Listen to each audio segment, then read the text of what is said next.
welcome back everybody to the next video. We're glad you made it. We're glad you made it. I like to have a lot of fun if you haven't noticed. So today we are going to go over addressing the unspoken fears before spoken.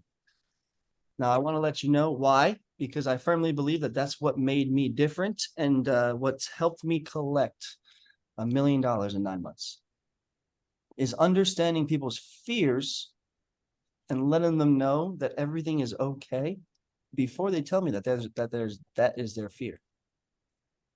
Have you guys ever had a situation where before you actually got to tell them anything about you, they assumed something about you and it was right? Like something small. They got the right cup of coffee from Starbucks right. They're like, oh, this guy got some brownie points. This girl got some brownie points. Oh, okay. Have you guys ever had a situation where someone's like, oh, they actually understood you before you actually had to make it known?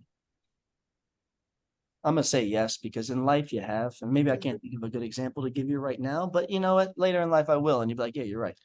But trust me, people will feel a lot more at ease and the guard will go down when you address some of their concerns that haven't been spoken out loud. Following me, or is this too complicated? No, I get it. Good. Now, let's go over some of those fears. There's only a few of them in this digital space that we're in. But Marlon, give me one. There's a fear that they're not going to get an ROI, return on their investment. Perfect. ROI. Okay. Elias, give me another one. They believe it's a scam. Yo, scam. Love it. Shauna. That they just can't do it. Totally. Can't do it. Lack of support. I'm gonna put can't do / isn't real. So like a limiting belief. So it's a limiting belief for sure. Unspoken fear is ROI, scam, can't do it, not real, lack of support. Take my money and just give me videos. Good luck. And then there's one more. There's one more that is one of the biggest ones when it comes to the digital space, and especially like high ticket. What was everyone's biggest concern at the end of the course, program, whatever? How to pay? When you finished it, what was the question you asked? Do I get placed? Oh, I see what you're saying. Yeah. Placement. A job. A place to utilize and monetize this skill set. Stability, right? Huh? More so like stability, job stability. Job stability. I would say it's more so just about placement, because the job stability really depends on them. Because they're going to be determined if they're going to be stable or not. Right? Because you can always come back and get a different position with us. Right? So we got the job stability, but at the end of the day, that's still on you. My job is to provide the teaching and the opportunity. Right? Your job is to make it stable. Does that make sense? All right. So those are the 5, right? So I have a very structured way of presenting all of them. And a lot of it is just by showing and telling stories. Okay. So you guys know some of my stories. Who did I didn't close any of you guys on the academy. So none of you guys actually got to see one of my consistent demos. So how I'm going to go over some of the things. So how I talk about lack of support. What is one thing you would do to talk about lack of support before they mention anything about not having support or being left alone, yada, yada, yada? As part of their investment, they get Okay. Yeah. 24/7 support or whatever the case may be. I feel like anyone can say that. Like that. I was gonna say that, when you're joining like high ticket sales and stuff, you have a community of like-minded people that are like you. And everybody who has this type of mindset, they want to hear that because everybody's looking for like that community. Yeah, but everyone has a community. I mean, What's different though, right? You gotta think like this. What's different? And I'm gonna do this. This is exactly what I did. This is what makes me different. This is what makes everything about us different, everything, right? So in my pitch at the very end, I'd be like, look, and you get a direct mentor. It'll probably be me and whoever set the appointment. And I'll be like, look, obviously, you know, the guru, the big guy, you know, they're busy, but you got to work your way up to them. But I want you to pay attention to something. Do you notice my phone? Everyone in my phone that has a rocket ship, you really can't see because of the light, but that has a rocket ship. You see, they are Yeah. all students or my junior, and I'll just do this. What do you notice? And they'll see every rocket ship because there's so many. And I'll be like, what do you notice? And sometimes they'll be like, yeah, it's a lot of rocket ships, a lot of people. And sometimes they'll be like, I don't know. I'll be like, you ain't looking then. You ain't listening. You ain't a deal. But they'll say the rocket ships, and you'll be like, yeah, those are all my students or juniors. They're still texting me. It's annoying. Just kidding. No, but seriously, don't annoy me.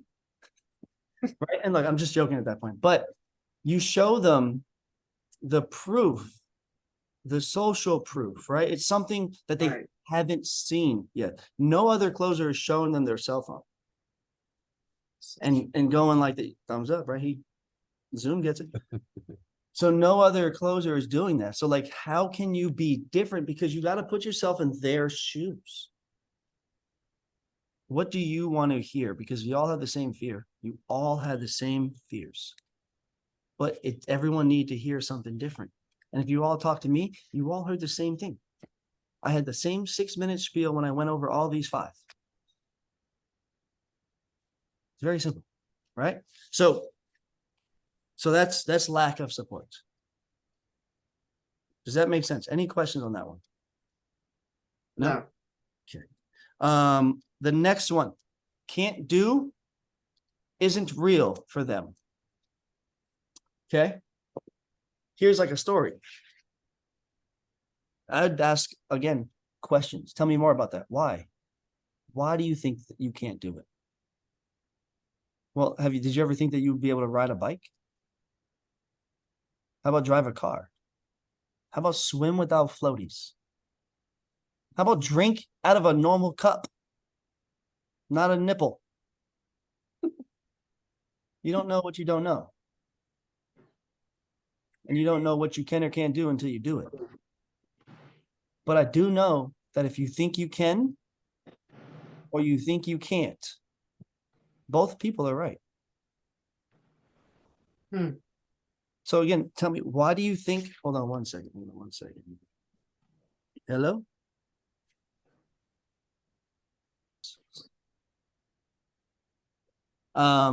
So what was I just talking about? If you, Go ahead.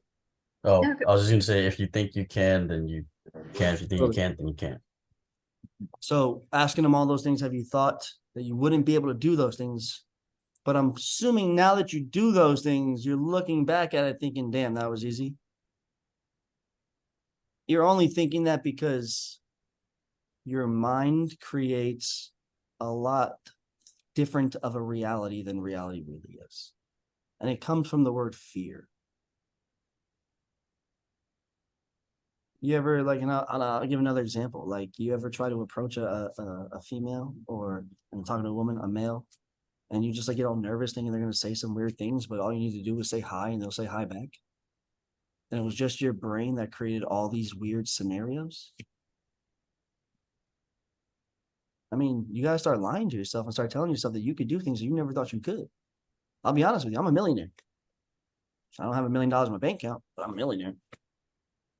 The UPS post office over here, they fuck up. You know, they still lost my check. I don't know where it's at, but I know it's coming. You know, you gotta lie to yourself. You can't think that you can't do something before you do it, because otherwise you'll never attempt it. And what if that was the thing that's meaning for you? Write this down. The cave that you're so scared to enter is this very cave that holds the treasure you seek. Ooh, that's a good one. The cave that you are scared to enter is the very cave that holds the treasure that you seek. Which means everything is on the other side of fear, and everything starts with belief. So that's kind of how you go over. It's long-winded, but it's more like story. And then sometimes I would give them a social proof video, if we got one, of someone that doesn't look the part of being able to do this, if you know what I'm talking about, right? But had a really good success story. Because again, humans prejudge. I'm not trying to say people are better just because of how they look, but people prejudge. And in that person's mind, if I can show him someone that he thinks he's better than or more experienced in, whatever the case may be, I can put him at ease. Does that make sense? Mhm. And I'm not condoning prejudging. I'm just telling you humans do it naturally. So why not use it to an advantage? Right? Okay, so ROI. Marlon, how would you explain how would you address the ROI without having them telling you, yo, I'm worried about my ROI? You have to show them how upon completion of the program, they can recapture that money in, let's say, 30 days or less.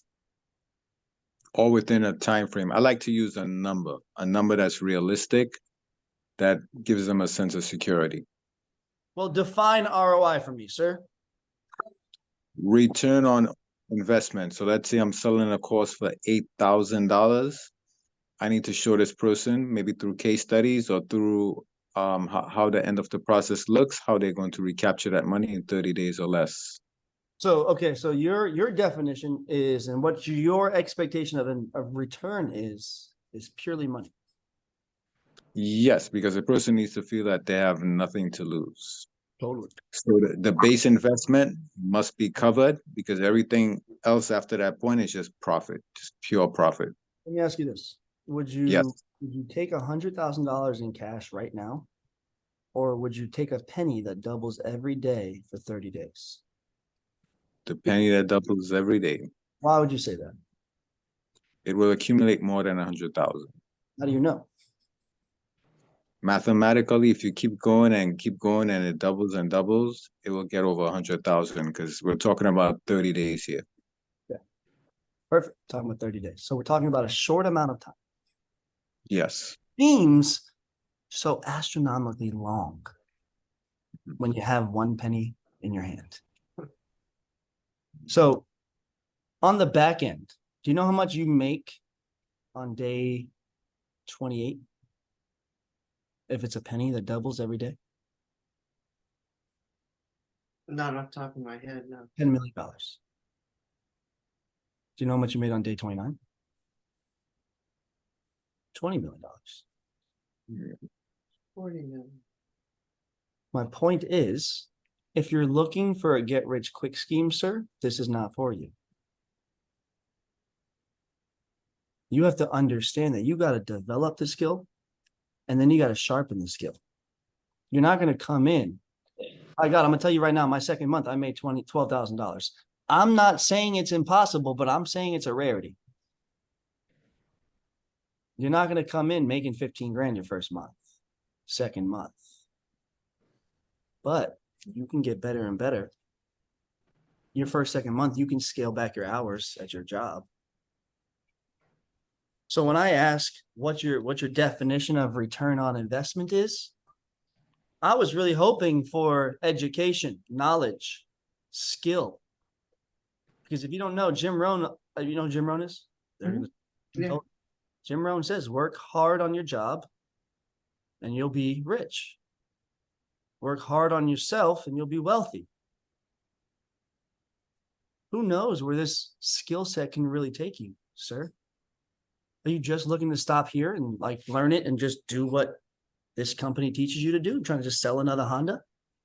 Or are you trying to really master the skill set of high ticket sales and closing and get to a position where you can go to Greece and Italy for vacation, spend 15 grand, make 6 grand in 8 hours, all from your phone? Are you trying to go to Nashville and talk to someone and close them on your one-on-ones and get pulled over all in the same time? Elias? Because you could, but your return on investment won't get you that. Because your expectations are just money. So if you don't see the money in 30 days, what happens? You quit. You don't get that penny, bro. Sounds like you're looking for that $100,000 up front. We're looking for people that want the penny. People that want to fish. Trying to teach people how to fish, not trying to give you a fish. You know what I'm saying? So that's how I would combat the ROI. Let me get your definition. And then here's a little tidbit on when you put in the work, you get more. Here's write this down so you can explain. You start off by saying this to these guys. Well, that's great. Let me help you out. Easy leads to hard, and hard leads to easy. Michael Jordan's career. That shit was hard as fuck in the beginning. Kicked off his high school team, made fun of. And then all of a sudden he put in the hours, put in the work, sacrificed his time, his freedom. And now look how easy his career was. People that sacrifice everything on the front end have an easy life on the back end. People that sacrifice their extra time and they sacrifice opportunities instead of sacrificing the security for now, they end up having a hard life because they're taking the easy route now. 6 months, you're getting paid, I don't know, 50 grand a year. You think it's a lot because you're going out every Friday night, going to fucking the baller at the bar, right? Then come Sunday, you broke. I got to wait a whole nother week to be the baller at the bar again. But come Wednesday, you got to make a decision because your washer just broke. Now you got to make a decision. Do I pay my car payment? Do I not go to the bar? Or do I wash my clothes in the sink? That's a hard decision. It's because you chose the easy life earlier.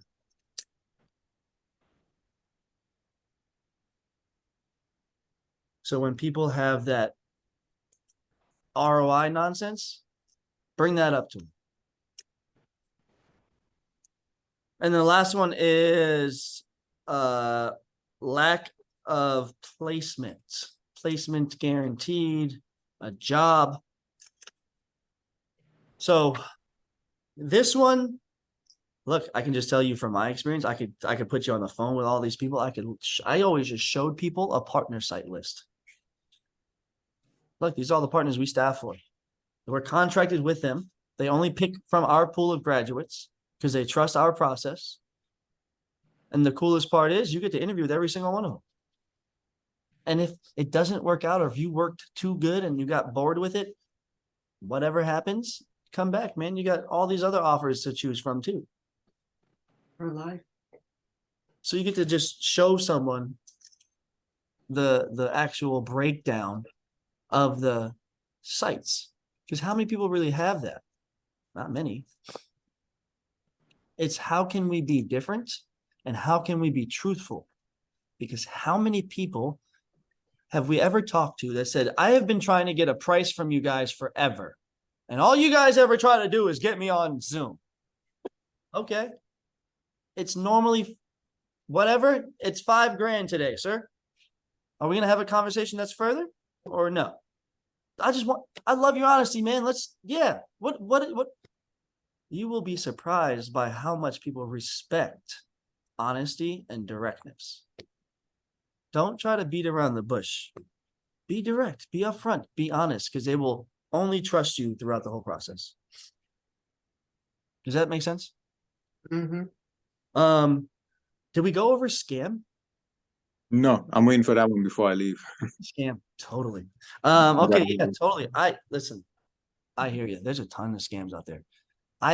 Funny story. So, and this is exactly what I do. Listen, I'm gonna tell you right. This is exactly what I said. It's a true story too. Okay. So I tell them a story about me getting scammed. Right. Totally, man. I get it. I've been scammed so many. There's scams everywhere. Shit, I was just scammed the other day. I was looking for a house. Right? I know I got a cool ass place, but no, before this, I was looking for a house. 3-bedroom house. And the price kind of scared me. It's $3,500. I'm like, that's insane because my 2-bedroom apartment is more than that, right? So I was like, okay, it's kind of scammy, but I'm gonna go look anyway. Kind of like what you're doing right now on Zoom, right? Thought it was a scam, but you're here. Pause. What'd I just do, Marlon? Made it relatable. To change body language, body tone, and I the changed the pause. tone for sure. You caught that shit, but I let him know or her know that just like what you're doing, I did. Except the Right. situation is different. You're in Zoom. I went to a house, but I was skeptical at first. Mhm. So that's I'm now putting them, and I just turned. I'm no longer against her or him. I'm shoulder to shoulder next to them. We're going to the problem together. All right. Just by doing that and going right back into what I was about to say. Just like you were, just like you are right now on the Zoom, skeptical at first, right? Until you had to see what's real. Welcome. Anyway. And I pause, like I say, really loud. And I'll go slower now because I'm trying to get them to and I'll do a little smirk. I want them to notice what I'm doing. So it puts them like, they feel like, oh shit, this guy can't get away. Because I'm gonna handle every objection. That's basically what I'm trying to get to, right? It's a little advanced knowledge for you, but So anyway, I saw this house and I went there. So to me, it was real because it was a lockbox, and I was texting the guy, and he gave me the code, and I went into the house. So, a show of hands, who would think it's real at this point? Oh, yeah. All of us would think that house is real, right? Don't raise your hand. I got it. No worries. Students, they listen so well. You're gonna be so successful, guys. Raise your hand. Okay. So I walk in and I go, shit, I love it. And I text him like, oh, hey, I love it. What do I gotta do? I Zelle him $200 for application. A couple hours later, like he made it seem legit too. He was asking me for other things and like kept it going, and then he goes, yeah, you're approved. I go, sweet. He goes, Zelle me the $2,000 for the deposit. And I said, what? Don't you want to like meet me? Have me like sign some shit or something? He goes, no. I ain't never heard from him again when I didn't Zelle it to him. But like, there's scams everywhere. This off of Zillow.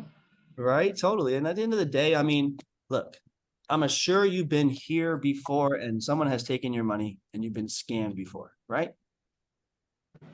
Oh, yeah. My son told me this was. Totally. Now, here's another way. So, do you guys all get that first way of how to handle it? Tell them a story they can relate to, right? Yeah. What I've learned from it, I didn't die. I learned and I continued going. Here's an easy one with scam. I've been scammed before. Totally, man. Have you ever been cheated on Yeah. or broken up right. with? You have. Your heart got Yeah. broken? Like Oh. shattered, I'm assuming, right? Cried a couple of days. Do you have another boyfriend or girlfriend? Right. Ooh, that's a Are good you one. looking? Did you stop looking altogether? Yeah. No. The answer is no, or yes, I have somebody else. Right. Totally. Just like here. You found out that they weren't the company for you. Now you learn what to really look for and the questions you really need to ask. Now, based on this conversation, so you see how I'm saying? Like, I will address it. That's the main way I address it. Oh, cool. Scam. Yeah, absolutely. They're everywhere. I'm from Staten Island. It's a free ferry, but those guys know that out-of-towners come on that ferry and they'll be charging out-of-towners, and out-of-towners pay. It's a fucking scam. There's scams everywhere. But at the end of the day, when you pay for that ferry and then you realize, shit, I don't have to, it's free. What are you gonna do? Cry and, oh my God, I need my $2 back? No, lesson learned. Next time you ask the guy for a receipt or you ask other people, right? You learn your lesson from it. So relate and redirect. Another way to do it is, I wouldn't say that. Never mind. It's just relate and redirect. Relate and redirect. So you want to address these in your pitch in the presentation, or sprinkle it throughout when you get really good. Because you start pre-framing and setting up things when you get really good. But you want to figure out a story, a pitch, consistent process with how you address these 5 things without them saying, is this a scam? Without them saying, I'm worried about my ROI. Without them saying, is there guaranteed placement? Without them saying, I won't have any support. Without them saying, I can't do this. I don't know if it's real. So you got to think of a pitch and think of a story. I have like 4 or 5 stories for people that don't want to spend more money or don't believe that spending money right now, or they spend too much money. I have a story for that. When I first gave my money to the church on April 30th. Talk about how my entire life changed. I never once thought I'd give money to the church.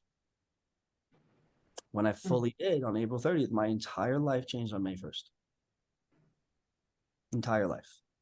And it was because I gave the trust of my money, the most important thing to people, to somebody else. And every day I realized that, like, I'm okay. Every day I freak out, like, what money is coming in? I wake up $5,000 richer. Like, I promise, it's insane. Like, I created something, I'm starting to sell something. I don't really have much to sell. So I'm creating things to give people that have bought. You know, so it's belief. It's knowing that what you're doing is the right thing. And that belief and that knowing and understanding of your direction, your perspective, your philosophy on life is the right way. And it's all because of your results. So those are the 5 fears. They're unspoken most of the time, but if you can learn how to address those before they're spoken, I can guarantee you 8 out of 10 times that person will close. 8 out of 10 times they will close eventually. I don't want to say that day, but remember, we build books of businesses. We don't just do, I need it today or it's never. No. Right. Pipeline. I got this from my last mentor. Give the customer what they want until it's no longer possible. Cool. You want to wait till tomorrow? No worries. What time do you want me to call you? I got to try though. You got PayPal credit? I'm going to try. Shit, who would I be if I didn't try right now? No worries, man. We'll talk tomorrow. Marlon, give the customer what they want until it's no longer possible. Yeah, no worries, Marlon. You got the money in your account, but you can split it up. No worries. The next day, what do? Request the rest of the money. Totally.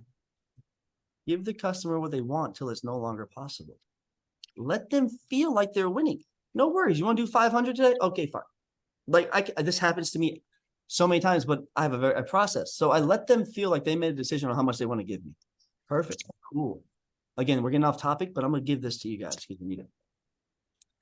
Once oh, cool, we got $500, no worries. So let's just do it more so on a PIF, right? So, okay, it's 7,500. Boom. You're going to do 2,500 today. Okay, fine. 3 payments of it. We get to the end, get their credit card number. Okay. Then right before you hit send and submit for whatever the process is to swipe that, you go, look, and you throw your hands up. Because that is just like, you won, you got me, right? Shit, you got me. Let's do this. And I never ask, how about we do this? I tell them, look, let's do this. Let's get it all taken care of. Let's just do it all for $5,000 today. Cool?